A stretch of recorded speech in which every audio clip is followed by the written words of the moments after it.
Smart के YouTube channel पर एक बार फिर से आप सभी का स्वागत करता हूं। इस वीडियो में हम लोग सीखने वाले हैं कंपनी के अंतर्गत लेजर कैसे क्रिएट करेंगे और ट्रांजैक्शन के अंतर्गत वाउचर कैसे पास करेंगे। तो ये कंपनी हमारा बना हुआ है पहले से कंपनी डाटा स्मार्ट नाम से। तो कंपनी आपको मालूम होगी कैसे बनाते हैं, यहाँ पर अल्टर आके आपको दिखा दे रहा हूँ।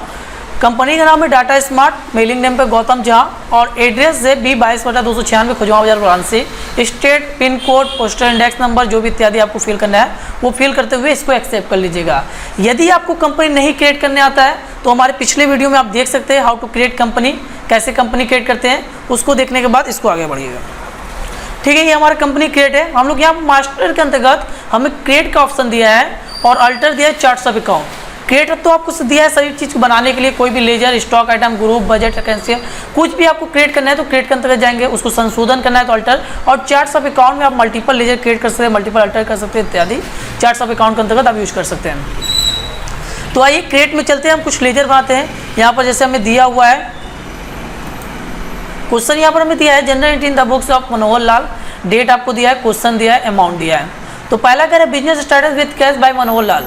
मनोहर लाल ने नगद रुपया लगाया व्यापार आरंभ किया, कितना 60,000 रुपये से 1 अप्रैल 2006 को।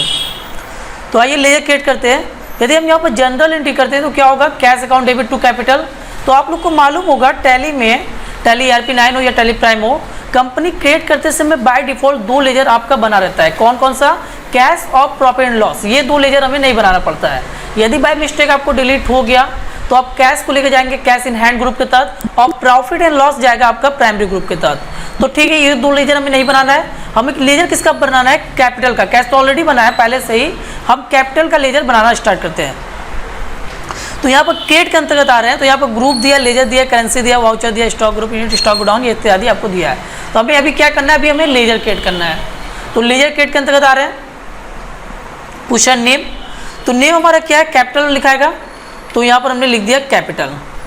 इंटर हमारा आपसे एलियास पूछा है, तो एलियास होता है क्या, एलियास किसी भी पार्टी का निक नेम, शॉर्ट नेम या कोड नेम होता है। तो एलियास हम लोग बाद में देखते हैं, इसको बाद में पढ़ेंगे। अब इंटर मारते हुए आगे बढ़ते हैं। कैपिटल किस ग्रुप में जाता है, कैपिटल हमारा कैपिटल ग्रुप में जाता है।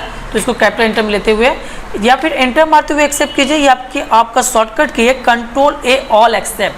Ctrl+A प्रेस किया, ये एक्सेप्ट हो गया।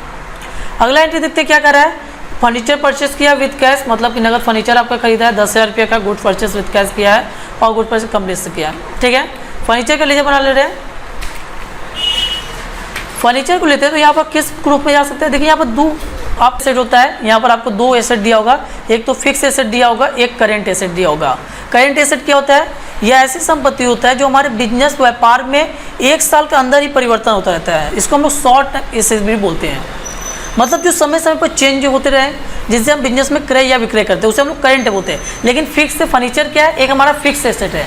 फिक्स एसेट क्या होता है, ऐसी संपत्ति जो हमारे बिजनेस व्यापार में लॉन्ग टर्म 1 साल से अधिक समय तक यूज होने वाला संपत्ति हो, उसे हम लोग क्या कहते हैं, फिक्स एसेट। तो फर्नीचर हमारा क्या है, कोई भी हो, फर्नीचर हो, भूमि हो, लैंड हो, बिल्डिंग हो इत्यादि, मशीनरी हो, टाइपराइटर हो, कंप्यूटर हो, ये आपका फिक्स एसेट है। लेकिन कैश है, स्टॉक है, बैंक है इत्यादि, डेप्टर्स, ये सबका करंट एसेट हो सकता है। तो फर्नीचर हमारा क्या फिक्स है, हम F प्रेस कर रहे हैं तो ये फिक्स एसेट आ गया हमारा।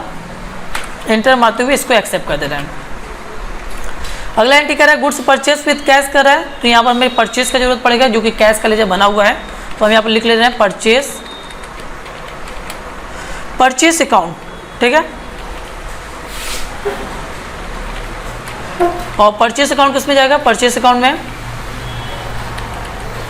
इसी तरह सेल का भी होता है, अपना खुद का ग्रुप होता है। यहाँ पर आप लिख सकते हैं सेल अकाउंट। सेल का भी अपना खुद का ग्रुप है, सेल अकाउंट। इंटर मारते हुए इसको एक्सेप्ट कर ले रहे हैं। आगे क्या कर रहे हैं, गुड परचेस फ्रॉम कमलेश, और जनरल एंट्री करते हैं तो क्या होगा, परचेस टू कमलेश, मतलब कमलेश से उधार माल खरीदा, कमलेश से माल खरीदा। तो परचेस तो हमारा लेजर बन चुका है। अब क्या बनेगा, कमलेश। अब देखिए यहाँ पर एक चीज़ आपको समझना है, एक ग्रुप होता है सैंडी क्रेडिटर और सैंडी डेप्टर। इसको हम लोग अच्छे से डिफाइन कर लेते हैं। यहाँ पर देखिए एक चीज़ दिया है आपका सैंडी क्रेडिटर और डेप्टर। क्रेडिटर डेप्टर क्या होते हैं, आइए देखते हैं। क्रेडिटर होता क्या है, यहाँ पर हम लोग सैंडी क्रेडिटर की कुछ परिभाषा लिखे हैं।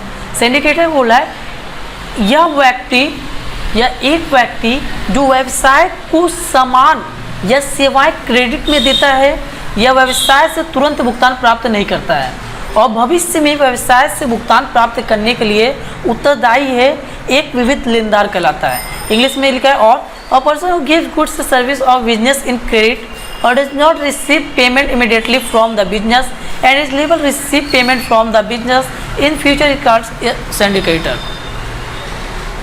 तो सिंडिकेटर का अगर आपको एक लाइन में परिभाषा बोले तो सिंडिकेटर या वह व्यक्ति या कंपनी होता है जिससे हम माल क्रय मतलब क्या होता है, खरीदना। सिंडिकेटर या वह व्यक्ति या कंपनी होता है जिससे हम माल खरीदे या रुपयों का भुगतान करना उत्तरदायी होता है या रुपयों का भुगतान करना अनिवार्य होता है, उसे हम लोग क्या कहते हैं, सिंडिकेटर, विविध लेनदार। ठीक है, तो आप ये हमेशा याद रखेंगे, इस ग्रुप के तहत, सिंडिकेटर ग्रुप के तहत आप हमेशा कोई व्यक्ति या कंपनी का लेजर बनाते समय ही यूज करेंगे।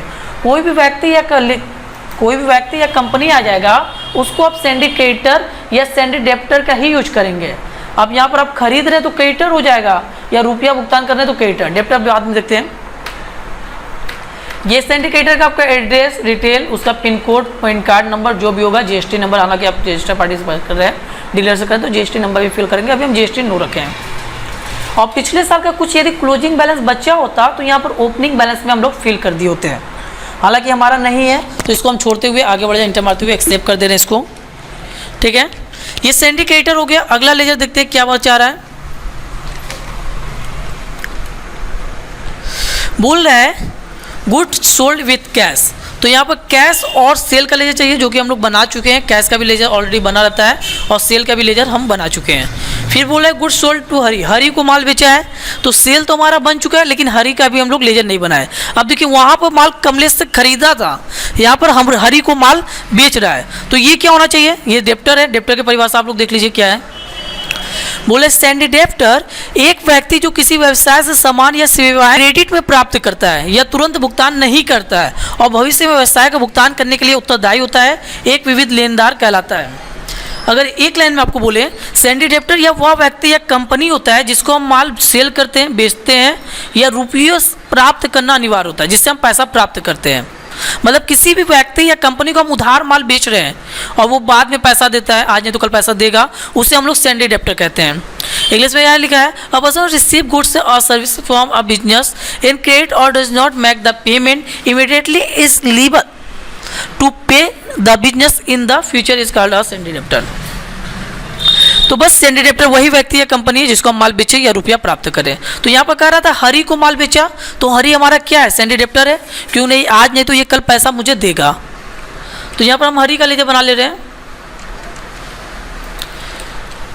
यहाँ पर हम लिख रहे हैं हरी, जो कि हमारा किस ग्रुप में जाएगा, सिंडिडेप्टर के ग्रुप में। यहाँ हरी का detail, address, GST number, PAN number, जो भी आपके पास डिटेल रहेगा इसको फिल करते हुए एक्सेप्ट कर देंगे और क्लोजिंग रहेगा तो ओपनिंग में फिल कर दीजिएगा। ठीक है, हरी का लेजर बन गया। अगला लेजर क्या बोल रहा है, कैश पेड टू कमलेश। अब यदि हम यहाँ जनरल एंट्री करते हैं तो क्या होगा, एक कमलेश का लेजर चाहिए, एक कैश का। तो कमलेश का लेजर हम लोग पहले से बना चुके हैं, जो कि सिंडिकेटर के ग्रुप के अंतर्गत ले चुके थे, और कैश का ऑलरेडी बना होता है, कैश इन हैंड ग्रुप के तहत। तो आप ये हमेशा याद रखेंगे, टैली में किसी का यदि लेजर हमारा एक बार पहले से बन गया है तो उसको आप दोबारा लेजर क्रिएट नहीं करेंगे। यदि हम क्रिएट करेंगे भी, स्पेलिंग वही लिखेंगे, तो ये लेगा भी नहीं। ये देखिए हमने लिख रहे हैं कमलेश, ये एरर में बोल रहा है ऑफ नेम ऑलरेडी एग्जिट, पहले से आपका बना हुआ डिफरेंट नेम यूज कर सकते हैं। तो हम लोग कमलेश का लेजर नहीं बनाएंगे और कैश का लेजर भी बना हुआ है, तो इसको हम छोड़ के स्किप करते हुए आगे बढ़ जा रहे हैं। अब फिर कह रहा है goods purchase from Sohan, Sohan से इसने माल खरीदा है। तो कैश परचेज तो हम लोग बना चुके हैं, बचा क्या, सोहन। जनरल एंट्री करते हैं तो क्या होगा, purchase account debit to Sohan, purchase का बना है, सोहन का लेजर क्रिएट करते हैं। हम यहाँ पर लिख लेंगे सोहन, और सोहन से माल खरीद रहे हैं तो क्या होगा, जी हाँ, क्रेडिटर में होगा। हम लोग आपको पहले ही बता दिए, क्रेडिटर वही होता है जिससे हम माल खरीदे या रुपया भुगतान करें। तो क्रेडिटर में हम इसको लेके इंटर मारते हुए कंट्रोल ए से ऑल एक्सेप्ट कर दे रहे हैं। अगला बढ़ते हैं। अगला क्या कर रहा है, ये अगला क्वेश्चन कह रहा है bought cash goods from Sohan, Sohan से इसने नगद माल खरीदा है, सोहन से नगद माल खरीदा है। तो हम यहाँ पर कैश जनरल एंट्री करते हैं तो क्या होगा, purchase account debit to cash, purchase का भी हमारा लेजर बन गया है और कैश का भी लेजर हमारा बना हुआ है। यहाँ पे कह रहे हैं office rent paid with cash, कार्यालय का किराया नगद भुगतान किया है 1000 रुपया। तो आइए लेजर क्रिएट करते हैं। तो यहाँ पर हम लिखेंगे रेंट अकाउंट, रेंट लिख दे रहे हैं, और जो कि ये क्या है, बिजनेस का इनडायरेक्ट एक्सपेंसेस। इनडायरेक्ट एक्सपेंसेस कहते हैं, आइए इसको समझ लेते हैं इनडायरेक्ट एक्सपेंस क्या होता है। यहाँ पर हमने इनडायरेक्ट एक्सपेंसेस का डिफिनेशन लिखा है, परिभाषा लिखा है। बोला इनडायरेक्ट एक्सपेंसेस अप्रत्यक्ष व्यय वे व्यय हैं जो किसी व्यवसाय को संपूर्ण या व्यवसाय के एक खंड के रूप में संचालित करने के लिए किए जाते हैं और इसीलिए सीधे उत्पाद, सेवा या ग्राहक जैसी लागत वस्तु से संबंध नहीं हो सकते हैं। अप्रत्यक्ष व्यय के उदाहरण हैं। बोले अप्रत्यक्ष व्यय के कुछ उदाहरण बोला है, accounting, audit fees, legal fees इत्यादि। तो इनडायरेक्ट एक्सपेंसेस क्या होता है? इनडायरेक्ट एक्सपेंसेस यह वह खर्च होते हैं जो हमारे बिजनेस से रिलेटेड हो या प्रोडक्ट बनने के बाद, आपका प्रोडक्ट जो बन गया उसके बाद जितने भी खर्च होंगे वो इनडायरेक्ट एक्सपेंसेस रहेंगे। या आपके व्यापार संबंधित कोई खर्च हो रहे हैं तो वो इनडायरेक्ट एक्सपेंसेस है। अब ये बोल रहे हैं ऑफिस रेंट है, तो ये हमारे क्या बिजनेस के एक्सपेंसेस है, तो यहाँ पर हम लिख दे रहे हैं ऑफिस रेंट, जो कि हमारा क्या है इनडायरेक्ट एक्सपेंसेस ले लेते हैं। आगे देखते हैं आगे क्या क्वेश्चन कर रहा है। कार्यालय किराया तो हमारा भुगतान हो गया। उसके बाद कह रहा है कमीशन रिसीव। इसने 26 अप्रैल को कमीशन प्राप्त किया है 750 रुपया। तो हमें कमीशन का लेजर चाहिए, तो आइए कमीशन का लेजर क्रिएट करते हैं। हमने यहाँ लिखा कमीशन रिसीव, जो कि प्राप्त किया तो क्या होना चाहिए इनडायरेक्ट इनकम है। यदि देता है तो खर्चे और प्राप्त किया तो इनडायरेक्ट इनकम है बिजनेस का, तो इनडायरेक्ट इनकम के अंतर्गत ले लेते हैं। अगला लेजर क्या कर रहा है? कमीशन रिसीव का लेजर बना के अगला क्वेश्चन कर रहा है सैलरी पेड। 27 अप्रैल को सैलरी इसने भुगतान किया है 1200 रुपया। तो हमारा कैश का तो लेजर, जब भी सैलरी भुगतान करेगा कैश से भुगतान करेगा। कैश का लेजर तो हमारा बन चुका है, बना क्या है सैलरी अभी नहीं बना है। तो आइए सैलरी का लेजर बना ले रहे हैं। सैलरी कहाँ से खर्चे? बिजनेस से संबंधित खर्चे हैं, तो ये सैलरी को हम लोग किस ग्रुप में लेंगे? इनडायरेक्ट एक्सपेंसेस में। इसको भी एक्सेप्ट कर ले रहे हैं। अगला क्वेश्चन कर रहा है कैश रिसीव फ्रॉम हरी से रुपया प्राप्त किया है, कितना 12,000 रुपया। तो कैश का लेजर हमारा पहले से बना रहता है और हरी का लेजर बन चुका है, तो इसको हम दोबारा लेजर नहीं क्रिएट करेंगे। यदि हमारा कोई लेजर पहले से क्रिएट रहता है तो उसको हम दोबारा क्रिएट नहीं करेंगे, लेजर बस एक बार क्रिएट किया जाता है। फिर उसके बाद करें 30 अप्रैल को वेजेस पैड 7,200 रुपया, वेतन का मजदूरी भुगतान किया है 7,200 रुपया। तो अब यहाँ पर देखने वाला है जो सैलरी है ये हमारे बिजनेस से रिलेटेड होता है। सैलरी हम लोग किसको देते हैं? बिजनेस में एम्प्लॉय को देते हैं।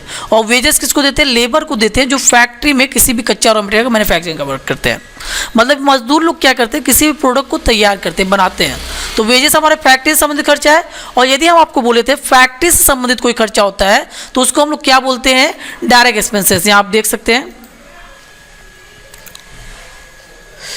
डायरेक्ट एक्सपेंस कर रहा है प्रत्यक्ष व्यय किसी उत्पाद के निर्माण या किसी सेवा के प्रतिपादन से संबंधित व्यय होते हैं जिन्हें प्रत्यक्ष सामग्री और प्रत्यक्ष कर्मचारी लागत पर किए गए खर्च के अलावा अन्य लागत वस्तु के साथ पहचाना या जोड़ा जा सकता है।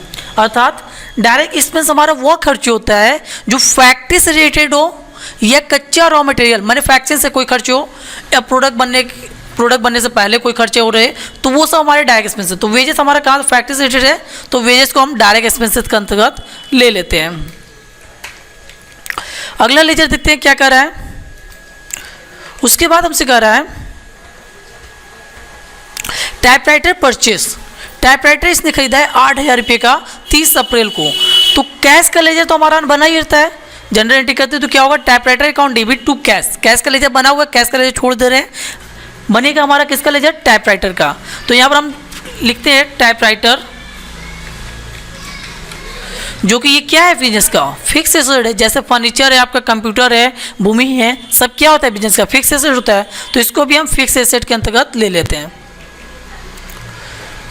अगला कह रहा है cash withdraw for personal use. व्यापार के स्वामी जो है मनोहर लाल, ये 30 अप्रैल को बिजनेस से निजी प्रयोग के लिए पैसा निकाला है 4,000 रुपया।